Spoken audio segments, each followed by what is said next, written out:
Bukuria nuk është të ndryshosh atë që je, por të ndihesh mirë me veten. Mirë se vini në podcastin Shëndeti në rend parë. Sot kam kënaqësinë të mirëpres Liridona Agullcin, specialiste e kirurgjisë plastike, me cilën do të flasim për një fushë që ndërthur mjekësinë, estetikën dhe mbi të gjitha mirëqenien e pacientit. Kirurgjia plastike nuk lidhet vetëm me pamjen e jashtme. Ajo përfshin rikonstruksion, trajtimin e problemeve të ndryshme dhe ndërhyrjet estetike që mund të ndikojnë edhe në vetbesimin dhe cilësinë e jetës. E mos harroj që ky podcast të mbështetet nga United Hospital, i cili ofron kujdes shëndetësor modern me fokus të veçantë pacientin dhe standarde bashkëkohore profesionale, një ekip i përkushtuar mjekësh dhe profesionistësh me shërbime të specializuara dhe çësje individuale për çdo pacient, si dhe qendra laserike e syrit Kubati me 35 vite përvojë në diagnostikimin dhe trajtimin e sëmundjeve të syrit tek qytetarët. Ekspertizë specializuar në strabologji me çësje individuale dhe standarde të larta profesionale, për kushtim për mbrojtjen e shikimit dhe një të ardhme më të shëndetshme. Përshëndetje doktoresh Liridona dhe mirë se erdhe në podcastin ton Shëndeti në rend parë. Përshëndetje. Faleminderit shumë për ftesën, është kënaqësi me qenë sot këtu me ju. Kënaqësia është edhe imja që sot do të mund të flasim hapur për një temë që secilin qytetar ka interes, por po ashtu ka edhe dëshirë për të bërë si nga nevoja, po ashtu edhe dëshirat e secilit individ, qoftë i ri apo i moshës së mesme, për të bërë ndërhyrje të ndryshme në trupin e tyre.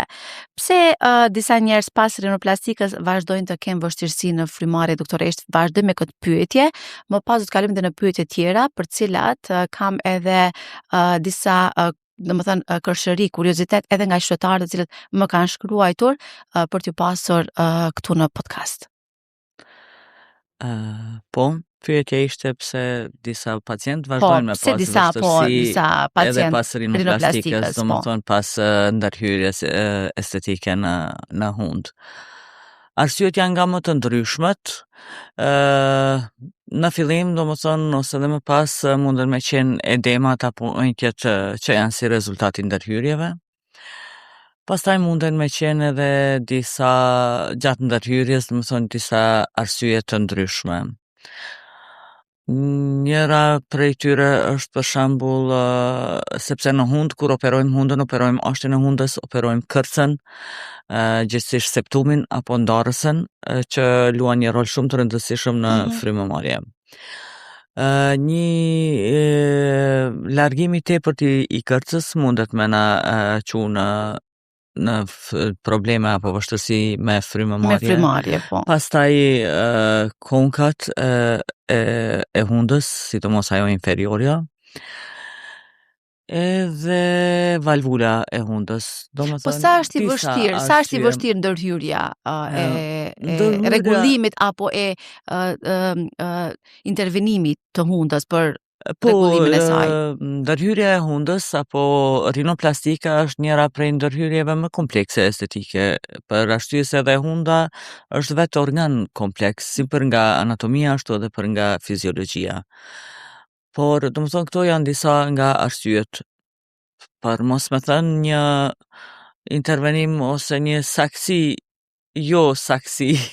gjatë intervenimeve mundet me na çu në probleme edhe pas intervenimit në hund. A ka shumë qytetarë që kërkojnë që ndoshta jo për shkak të problemeve, por vetëm për shkak të estetikës të bëjnë këtë ndërhyrje?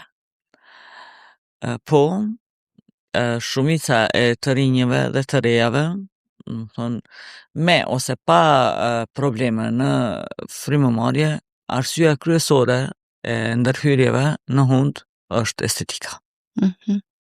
Estetika.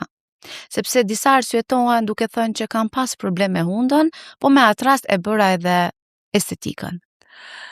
Kryesisht është ndoshta ky arsyetimi ndaj vetvetes dhe të tjerëve fatkeqësisht, domethënë në një shoqëri ku komplekse për pamjen ose për ndërhyrjet e bëra me vetë dëshirën, është kompleksi për t'u sqaruar të tjerët. Pse kemi këtë kompleks, doktoresh? E tash ndoshta ai është problem jo shëndetësor, kështu problem Po duke e ditur që je shoqëror, që jena pjesë e kësaj shoqërie, që je pjesë dhe shoqërisë edhe gjatë gjithë kohës je në kontakt me ta, po besoj që e ke një mendim. Ndoshta domethënë historikisht ka ngel kështu nga historia, domethënë e popullit tonë, mos civilizimit e gjanave të tjera që na kanë çu drejt këtij kompleksiteti sa i përket vetes tonë, sepse me thënë të drejtën nuk ka njeri që thot po, më pëlqen, ose unë personalisht nuk kam takuar ndonjë që thot po, më pëlqen çdo gjë që kam në trupin tim, pa e gjetur një diçka të vogël, një kleckë të vogël, edhe për t'u arsyetuar se po ta kisha kështu do ishte ndoshta edhe më mirë. A mund të prishet rezultati një operacioni të hundës nëse fle me fytyrë poshtë? Po, mund të prishet, sidomos nëse bëhet në ditët e para të intervenimit. Po. Por edhe logjika është por pas një kohe jo domosdoshmërisht është ajo e cila ndikon në një. Pse disa pacientë pas liposuksionit vren gunga ose pabarazi në lëkurën e tyre? Pas liposuksionit gunga ose pabarazi në lëkurën e tyre munden me u vrejt për shumë arsye, edhe njëra prej arsyeve është injektimi apo vendosja ose marrja e yndyrës jo në mënyrë proporcionale në për gjithë regionin ku është synuar të bëhet liposuksioni, gjithsesi të bëhet humbja e djamit të tepërt nga ajo thithja. Pra, këtu kemi për një gabim profesional. Mund të flasim për një gabim profesional nga ana e atij që bën intervenimin, por një pyetje kam, tek ne në Kosovë, a operon gjithmonë një kirurg plastik sa i përket këtyre ndërhyrjeve, apo kemi edhe operime të ndryshme nga mjek të ndryshëm që rrezikojnë apo e marrin përgjegjësi ndërhyrjen në sa i përket kirurgjisë plastike? Po, një gjë që po ndodh kështu shumë e shprehur është në vendin tonë që pikërisht jo kirurgët plastik po bëjnë abdominoplasti, liposuksione, zvoglim, zmadhim të gjoksave dhe ndërhyrje gjithandej, domethënë estetike, të cilat ekskluzivisht i përkasin kirurgëve plastik ose kirurgjisë. Pse e marrin përsipër këtë përgjegjësi? Domethënë nga ajo që kanë mësuar pak dhe thonë që po, di ta bëj? Kirurgët e ndryshëm, domethënë unë jam kirurg, di të operoj dhe mund të operoj edhe këtë ndoshta. Por kjo mund ta çoj pra në një gabim profesional, siç e përmendëm më herët dhe pjesa e gungave në pikërisht sepse edhe kirurgët plastik edhe unë jam kirurg, po unë nuk operoj asgur në idhës.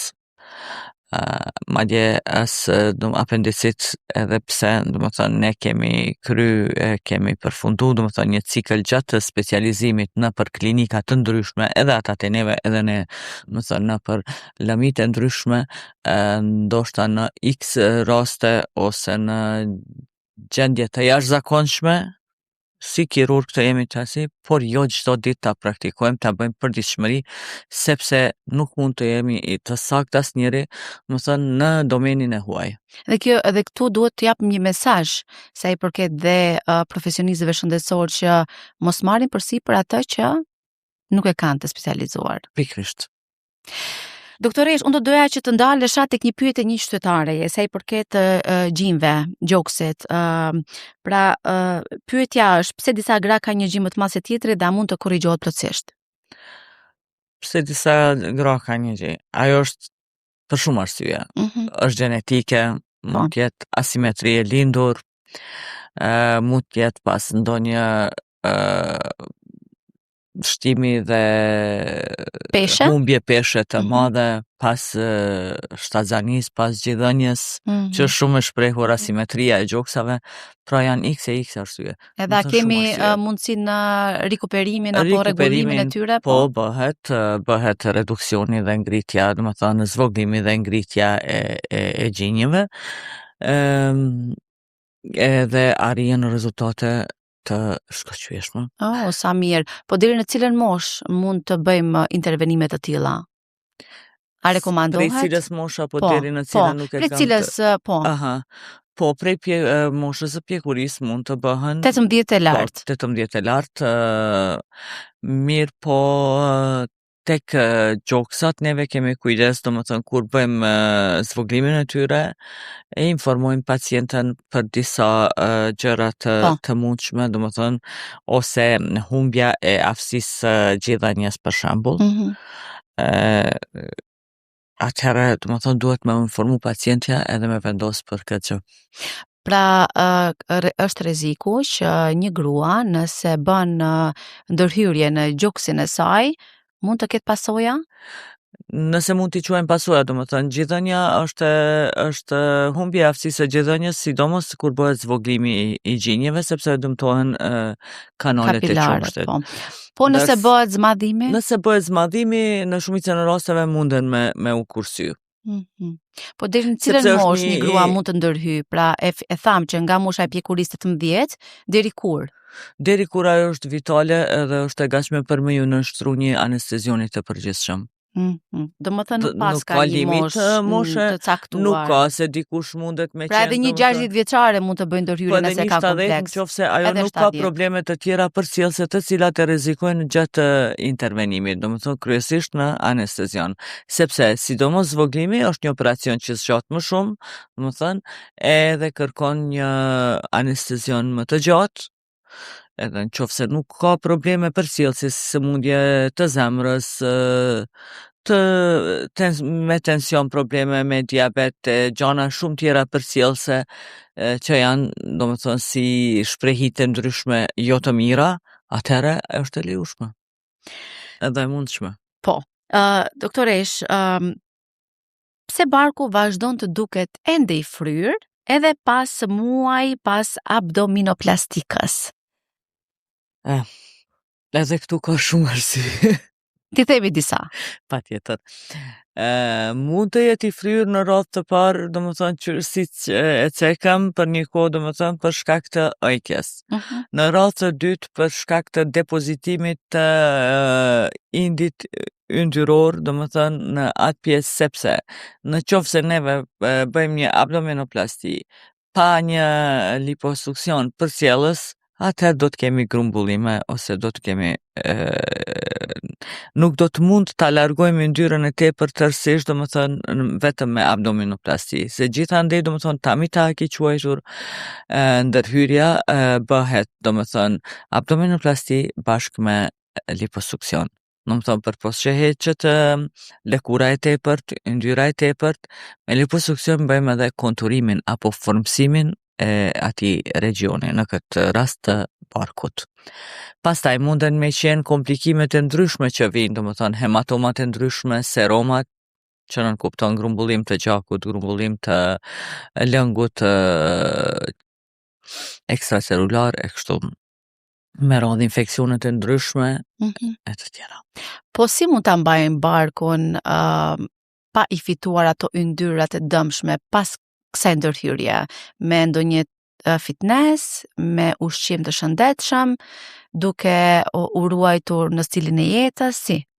Po, të gjitha këto që ke cekur janë ato që çojnë në një mirëmbajtje, domethënë jo vetëm të barku, por në përgjithësi të gjithë të trupit, por që janë jashtë domenit tim dhe unë nuk jam ajo e cila mundem të flas në detaje, domethënë për një dietë ose një regjim ushqimor ose lifestyle. Po cila është këshilla e parë që ja jep një pacienti pas ushqim shëndetshëm dhe me jetu shëndetshëm. E gjitha kjo na çon edhe në një trup të shëndetshëm dhe të bukur.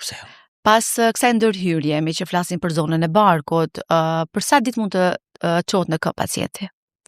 Pacienti vertikalizohet, siç themi ne në mjekësi, që është të nesërmën, edhe bëhen, domethënë, ecje në përdhomë, që janë të nevojshme pas shumicës operimeve, edhe të barkut gjithashtu, ndërsa me ju kthy jetës normale kthehet pas 2 javë, por jo edhe sforcimeve fizike apo aktiviteteve fizike si që janë fitness dhe këto të tjera, kërkon një periudhë më të gjatë, gjithsesi 3 deri në 6 muaj pas intervenimit kirurgjik. A ndikon vendosja e implanteve në mamografi ose diagnostikimin e kancerit të gjirit? Vendosja e implanteve nuk ndikon në diagnostikimin, domethënë se edhe mamografia është njëra domethënë prej procedurave kryesore të diagnostikimit të kancerit të gjirit. Dhe ajo absolutisht implantet nuk ndikojnë as në domethënë në paraqitjen e kancerit të gjirit, po as në diagnostikimin e tij. Sidomos lloje shumë të sofistikuara kemi në ditët e sotme të implanteve. Por ndryshon pak mënyra e realizimit të këtyre teknikave për të cilat janë përgjegjës radiologët. Po, e vërtet. Po, mirë po, domethënë kryesisht nuk ka të bëj direkt, absolut, lidhje direkte me paraqitjen e kancerit të gjirit nuk ka të bëj vendosja e implanteve. Çfarë ndodh me implantet nëse një grua humb peshë pas ndërhyrjes?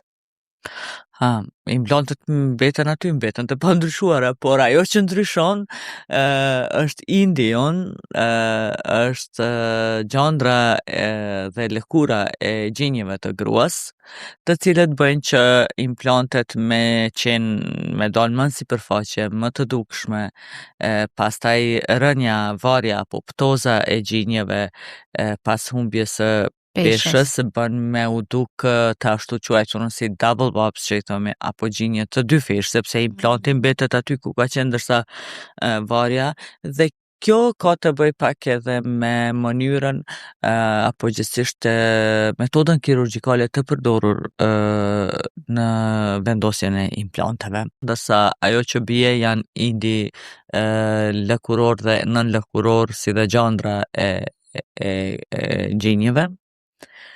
Dhe tjetra Po mirë, në këtë rast, nëse një grua humb peshë dhe gjinjt bien, implantet mbesin, a ka ndodhur ndonjëherë që të bëhet heqja e implanteve edhe në mënyrë që ja kthejmë prap formën gruas siç e ka pasur për shkak ndoshta edhe të rrezikut, rëndesës apo ku e di?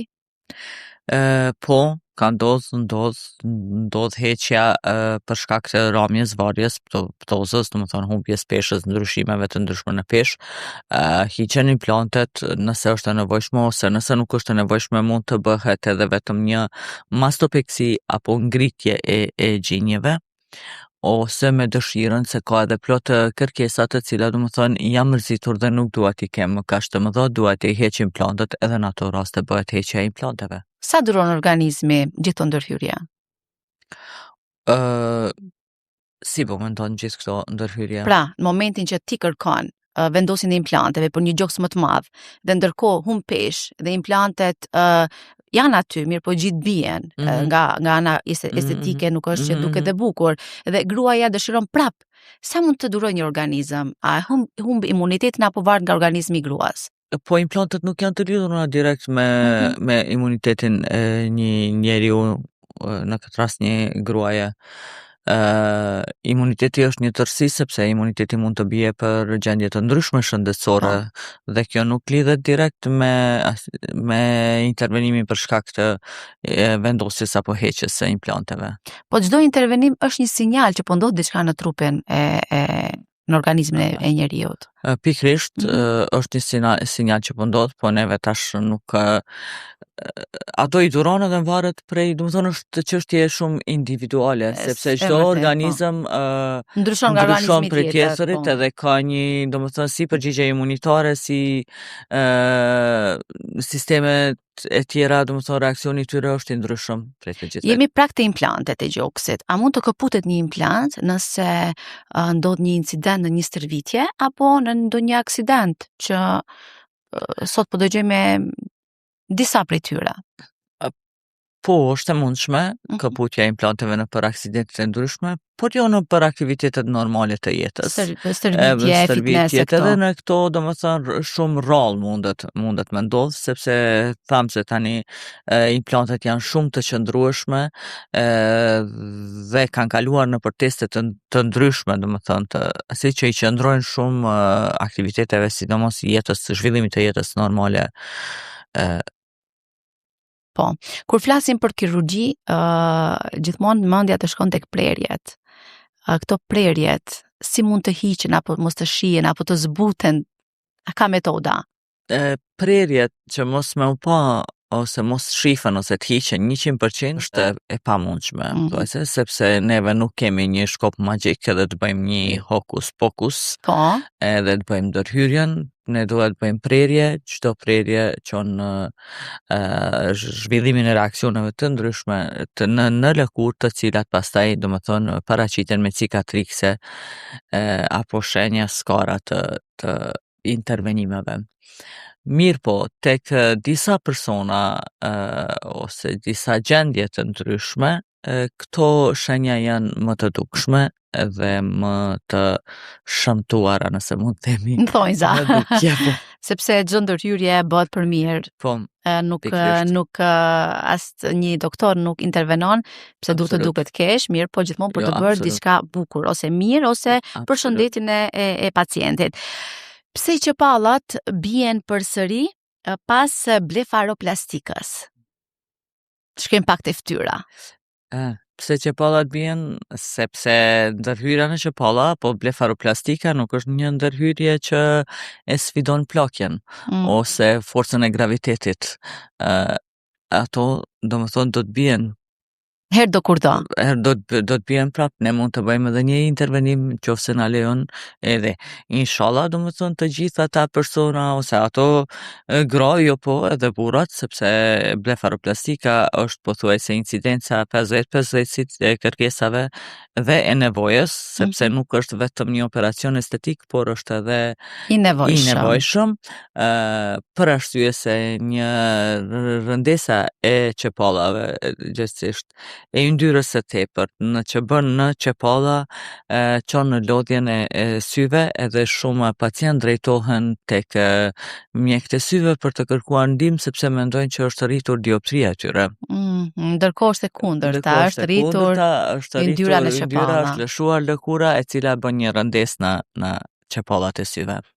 Ndërhyrja bëhet për me hekat lëkurë të tepërt dhe yndyrë të tepërt, edhe jo për me ju kundërvy plakjes. Ne procesin e plakjes nuk kemi ndonjë metodë kirurgjikale që mundemi me sfidojmë, ne e sfidojmë përmes këtyre ndërhyrjeve, por nuk e zhdukim, domethënë nuk kemi arrit në atë mas. Neve domethënë bëjmë gjithë ato, i rikuperojmë në gjërat që na vinë si rezultati i plakjes, por nuk kemi mund me luftu plakjen si shkaktar kështu. Edhe fatkeqësisht nuk mundemi asnjëherë të luftojmë kundër Edhe nëse janë plakjes. domethënë probleme të cilat janë si ptoza funksionale, kështu domethënë varja e qepallave që nuk ka të bëjë me varjen e lëkurës, po ka probleme të tjera, domethënë funksionale, të cilat neve nuk mrim me i realizu vetëm përmes blefaroplastikës. A mund të korrigjohet mjekra e dyfisht pa operacion?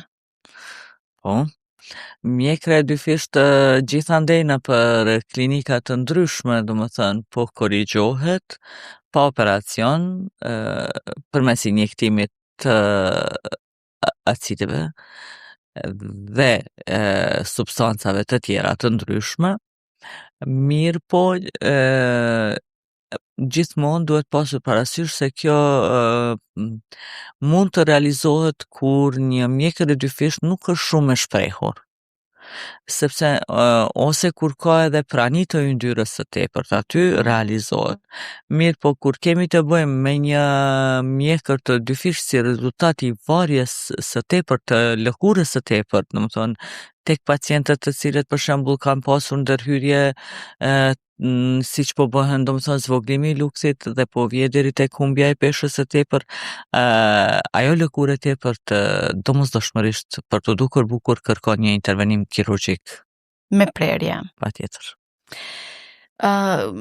Rrezik, a mund të shkaktojë rrezik ndërhyrja në mjekrën e dyfisht tek pacienti për ndonjë efekt ansor? Po si që infektet anësore janë të mundshme në të gjitha operacionet, në diçka specifike sepse që kur mund po me të pyes për rrezik, po më shikon si me dyshim, pse ma bën këtë pyetje? Jo, kur po specifikohet për shembull mjekra e dyfisht, a ka rrezik, Jo, nuk ka rrezik specifik, sepse çdo, domethënë ka rreziqet që priten, domethënë që janë të mundshme, po që nuk e përjashtojnë vetëm mjekrën e dyfisht. Nëse ajo bëhet në mënyrën e duhur, normalisht që nuk ka rreziqe përpos që ato të nëse e bëjmë në anestezion të përgjithshëm, nëse na vije një rrezik na vije prej anestezionit të përgjithshëm, jo për ndërhyrjen pse po bëhet në mjekër ose pse po bëhet në bark, për shembull. Po. Ose të barkut pastaj janë tjera se mjekra e dyfisht nuk ka diçka rrezik specifik për jetë. Ju si anesteziologe, më falë, si kirurge, se me që e përmenëm anestezin, atë doja që të pyesja, edhe për një moment isha duke menduar për anestezin. E rekomandoni anestezin lokale apo të përgjithshme në ndërhyrje në kirurgjin plastike? Ndërhyrjen në kirurgjin plastike nuk më varen nga rekomandimet e mia, por janë rekomandimet ose rregullat kirurgjikale për ndërhyrjet e caktuara, sepse një abdominoplasti bashkë me liposuksion domosdoshmërisht e kërkon një anestezi të përgjithshëm. Një vendosje e implanteve, një zvoglim i gjoksave, një ndërhyrje në hund, rinoplastika kërkojnë anestezion të përgjithshëm. Pra varet nga ndërhyrjet. Nuk varen ajo pikrisht.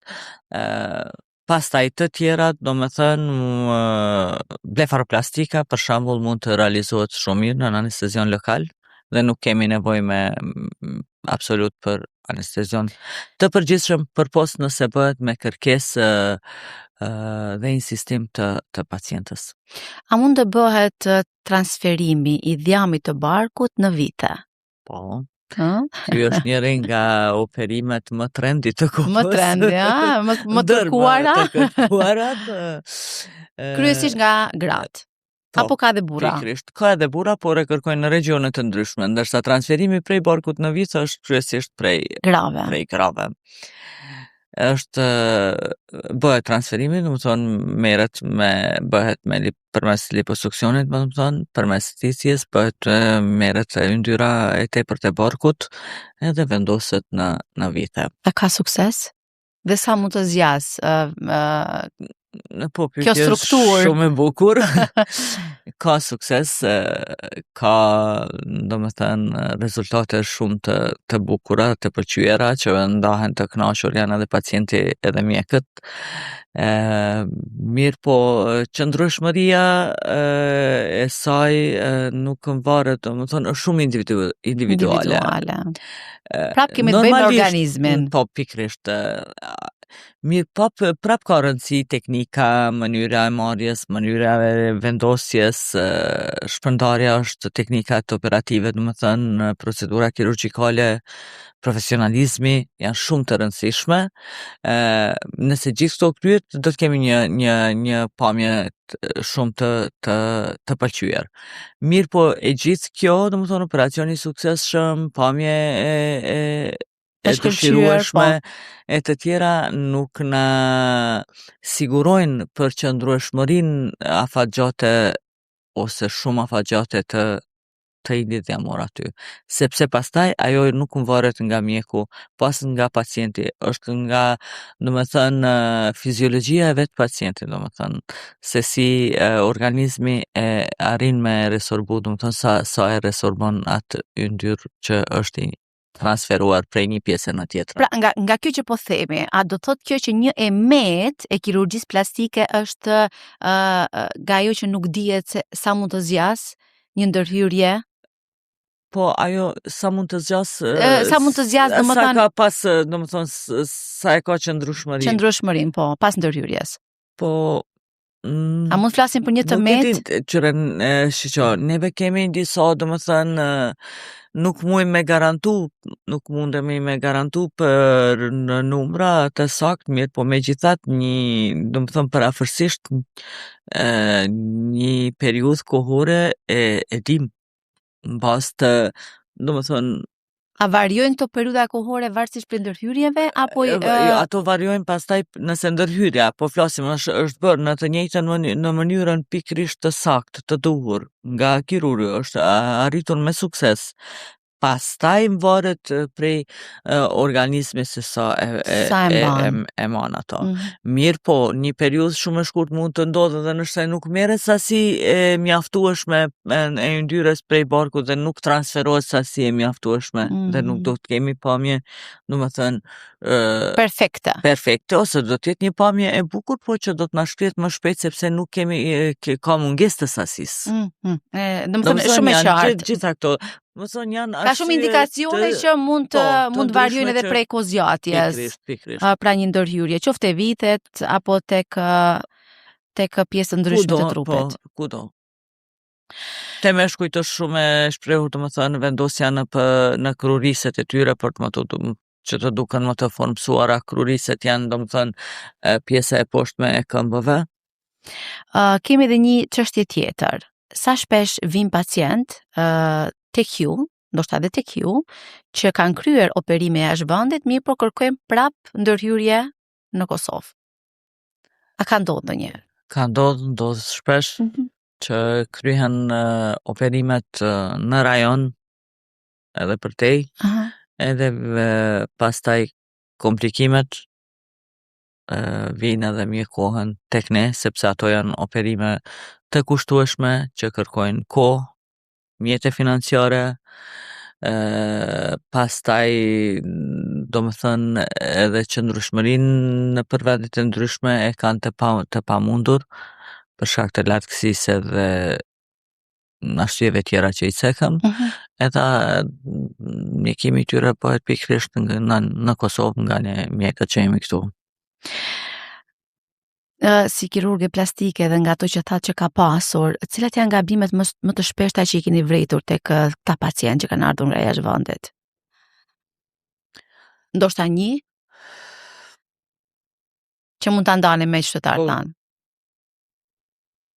Ka shumë, për shembull, dehiscenca të plagëve, edhe problemet më të mëdha që kanë qenë pikërisht prej abdomenoplastikës, kanë qenë, domethënë, hapja e plagëve, infeksioni i tyre i rënd, që ka dash pastaj ka kërkuar një mjekim të gjatë edhe sfidues qoftë në klinikat private ku punojmë, qoftë në QK. Mirë po që ja keni dalë mban. Ja kemi dalë, por në shumë raste nuk mundesh me ja dalë mban pa domethënë duke e bërë edhe estetikën, sepse pastaj domethënë kemi të bëjmë me shpëtimin e indeve të asaj pjese, kryesisht dhe jo me dukjen e tyre. A është më vështirë të korrigjosh një ndërhyrje që kërkohet për momentin dhe nuk është ndërhyrë më parë, apo të korrigjosh një ndërhyrje që është ndërhyrë më parë? Domethënë ta bësh një ndërhyrje të dyfisht. Cila është më e vështira? Revizion quhet ndërhyrja në një ndërhyrje që është bërë më parë, po rindërhyrje. Po normalisht që është më e vështirë për operatorin, për arsye sepse aty nuk kemi një anatomi normale, por është një anatomi e ndryshuar. Sepse neve nëse operojmë hundën për herë të dytë, domethënë neve në anatominë e hundës e dimë dhe shkojmë edhe i bëjmë, domethënë qoftë edhe vizitat paraprake dhe presim, domethënë dimë çka presim brenda, por pas ndërhyrjes, domethënë përpos që nëse është bërë edhe nga dikush tjetër, nuk dimë se domethënë paraprakisht se çfarë metode ka përdor, si ka bërë qysh është gjendja, por edhe zhvillimet e tjera, domethënë që ndodhin pas ndërhyrjeve e vështirësojnë, qofshin ato ngjitjet apo në gjërat e tjera e bëjnë më të vështirë ndërhyrjen tjetër. A keni thënë ndonjëherë jo ndonjë pacienti i cili ka qenë edhe i gatshëm të paguaj për ndonjë ndërhyrje që ju e keni parë të arsyeshme që nuk duhet të bëhet? Po, unë them shpesh jo, ndoshta kjo po më kushton. Pse? Po më kushton ndoshta më kushton mu financiarisht. Po. Mirë, po profesionalisht? Po profesionalisht më bën me undi mirë edhe si kështu edhe Kujt i keni thënë jo? Kujt i keni ndonjë rast veçantë që ju ka dukë që nuk do duhej që të bëhej kjo ndërhyrje, nëse ju kujtohet për momentin? Nëse, për shembull, jo, mendoj që duhet thënë, sidomos rasteve kur janë të rrezikuara, domethënë edhe kur kanë edhe sëmundje tjera përcjellse, për ndonjë ndërhyrje që është vetëm estetike. Këtë po e lëm anash. Të tjerat, domethënë, kur kam thënë jo, ka qenë pikërisht për një të cilën e kam edhe si mike time, ka qenë ndërhyrje e hundës, e cila me të vërtet ka qenë një hundë e bukur se tash nëse neve kirurgave plastik na pyesin për neve çdo gjë ka nevojë për një ndërhyrje, sepse 100% dhe askush nuk jemi komplet me ato, por dihet shumë më pëlqeu si e the në fillim, të ndihemi mirë me ato se si i kemi dhe që ose të jemi më racional në ato që i kemi, ose të dim të jemi të vetëdijshëm, për shembull se ka shumë kërkesa të ndryshme, ndoshta dikush ka nevojë me i operu vesht, po vjen me operu hundën më shumë sepse ajo po e pengon më shumë, ndoshta hunda nuk është që e ka edhe shumë të keqe, të themi kushtimisht, shumë përpamje. Ajo hunde e asaj mike ka qenë një hunde vogël, e bukur, me një kënd pak më të dalur, por që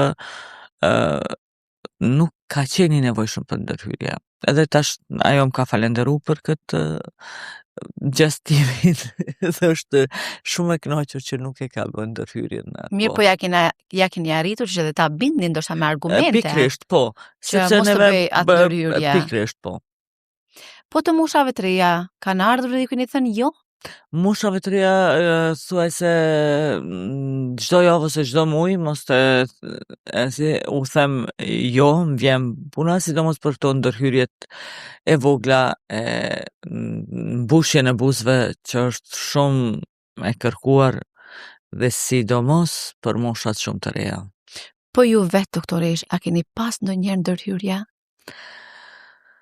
Po, edhe ne jemi... Se të t'kallim pak edhe tek oburi jon. Edhe ne jemi njerëz edhe për t'i besuar këto që i themi dhe i punojmë, duhet fillu ndryshime që nga vetja. Sigurisht, e vërtet është. Dhe a ndiheni mirë? Me ndërhyrjet që keni pasur? Unë mirë për ndërhyrjet që kam pas, nuk është se kam pas shumë ndërhyrje, mirë, ato që keni pasur. Po nuk do të thotë se nuk do të kem, kur janë të nevojshme edhe bëhen në klinikat përkatëse, pse jo?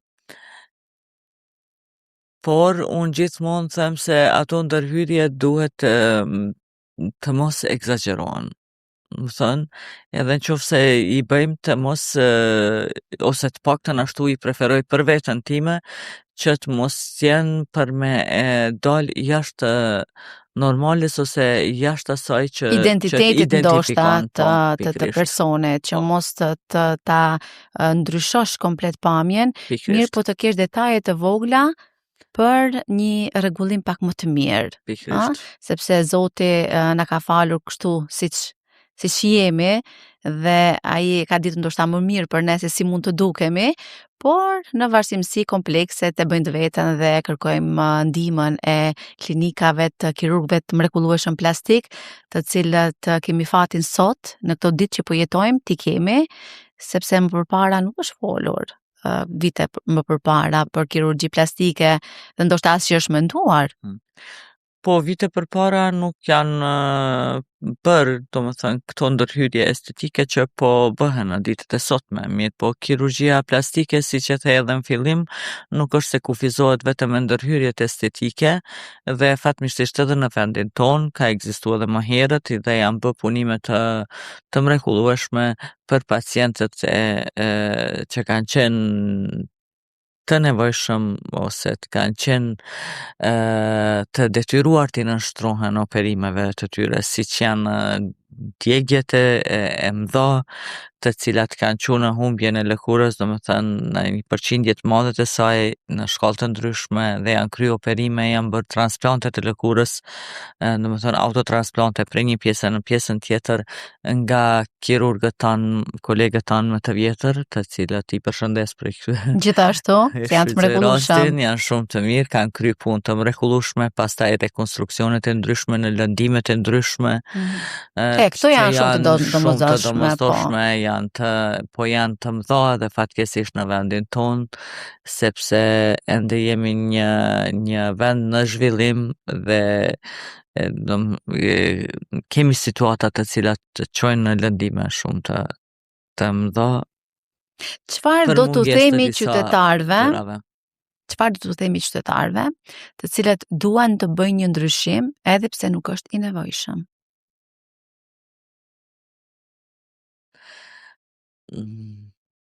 Po tash kur po themi nuk është i nevojshëm, edhe ajo prej personit në person dallon, se më varet çka është e nevojshme për mu, çka unë e gjykoj se është e nevojshme dhe çfarë ti e gjykon se është e panevojshme ose e nevojshme. Pikrisht.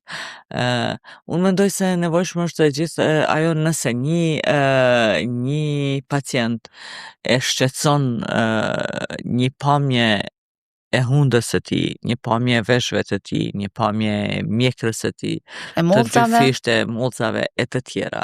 Dhe nëse kjo ka arrit në një nivel kogja të lartë, sepse siç e kam thënë dhe më herët që shëndeti është një tërësi, do të thonë nuk është vetëm shëndeti organik, po edhe shëndeti psiqik, dhe nëse ajo i ka kalu kufijtë normales, atëherë është e nevojshme.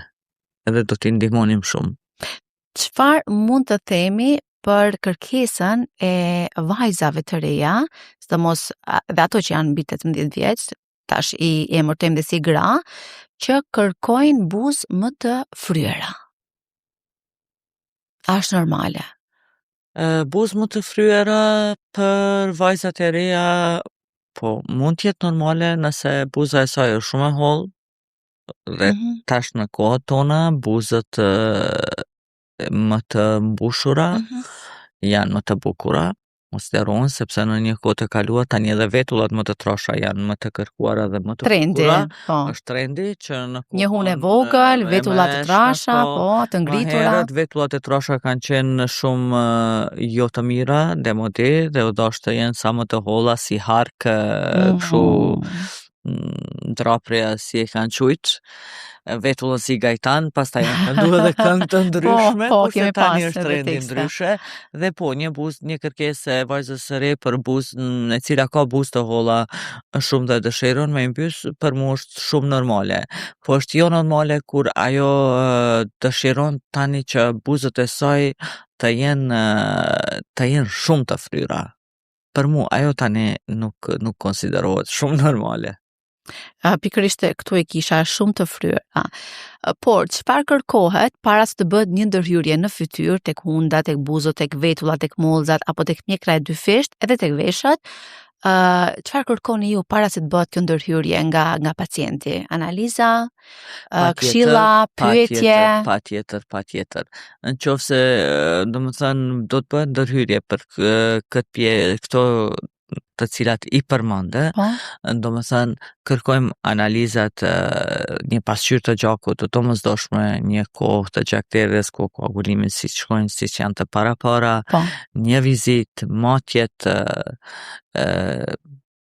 konsulta me shqyrtimi i kërkesës të pacientit, pastaj shqyrtimi i asaj se çfarë po pret dhe si po pret me u duk pas asaj ndërhyrje, diskutimi dhe në fund ndërhyrja. A janë të shtrejta si ndërhyrje në raport me standardin ton të jetës, flasim për Kosovën? Në Kosovë, me që më duket se kështu si edhe kolegët e mi, kogja mirë këtë treg, edhe kemi nga çmime nga më të larmishmet. Domethënë, ka edhe çmime shumë të shtrejta, ka edhe klinika domethënë me çmime shumë të shtrejta, ka edhe klinika me të njëjtat ndërhyrje që janë me çmime më të arsyeshme, po ka edhe prej atyre që janë shumë të lira, po pastaj që punohen jo nga profesionistët e duhur të asaj fushë. Të kthehemi në kohë, Liridona Aguci, një studente. Më pas në kirurgjin plastike. Pse? Nga erdhi ky motiv? Ky motiv ka qenë qysh prej fillimit të studimeve, ka qenë një dëshirë e imja për të qenë kirurge plastike, sidomos për rekonstruksion, edhe normalisht edhe për, domethënë, rinoplasti e për këto intervenimet kirurgjikale, të mirëfillta, domethënë, ku bëhet kirurgji, ka qenë, domethënë, qysh prej fillimit, ndoshta një kanë normal që gjatë studimeve neve vetëm i kemi pa dhe kemi mbajt ushtrime neve i kemi thënë në për reportet e ndryshme të klinikës ku kemi studiu, domethënë në QKUK gjithsesi të universitetin. Mirë po ka ndiku edhe një serial i asaj kohe me doktor dhe me kirurgun plastik shumë të zotin aty që ka bërë mrekulli, domethënë në rekonstruksionet e ndryshme të nevojshme në aty. Edhe ajo e ka tregu, e ka pas si themi ndikimin e vet në kohën e vet. Mirë, është një ndikim shumë i mirë, sepse gjithë e kemi para serial për cilën ju sapo folët. Doktoresh Liridona, unë ju falenderoj shumë që gjithët kohë, në kohën tuaj të pak, sepse tash ju jeni edhe nën e një djalit të mrekullueshëm, që uroj më të mirat për të, dhe uroj që gjeni kohë si për anën profesionale, por edhe për mëmsinë e mirë. Shumë faleminderit për këto fjalë të bukura. Përgëzoj për emisionin edhe për mikpritjen këtu, sepse po na bën me undi, të paktën unë ashtu undiva. Shumë faleminderit. Shumë rehat dhe të përgëzoj edhe për pyetjet e bëra, ishin shumë të duhura, të qelluara për këtë kohë. Ne do takojmë sërish për informacione tjera për cilat këto nuk janë ato që ja u kemi thënë të gjitha qytetarëve sa i përket kirurgjisë plastike, sepse ka edhe të tjera me bollëk, por po besoj që takimi ynë i ardhshëm do të jetë së shpejti. Unë ju falenderoj edhe një herë, mish ishte ky podcast i Shëndetin Rend Par, e mundsuar nga United Hospital dhe qendra laserike e syrit Kubati. Ne do takojmë sërish në episodin tjetër të radhës nga Unë Elfia Boletini. Mirëmbëjtje.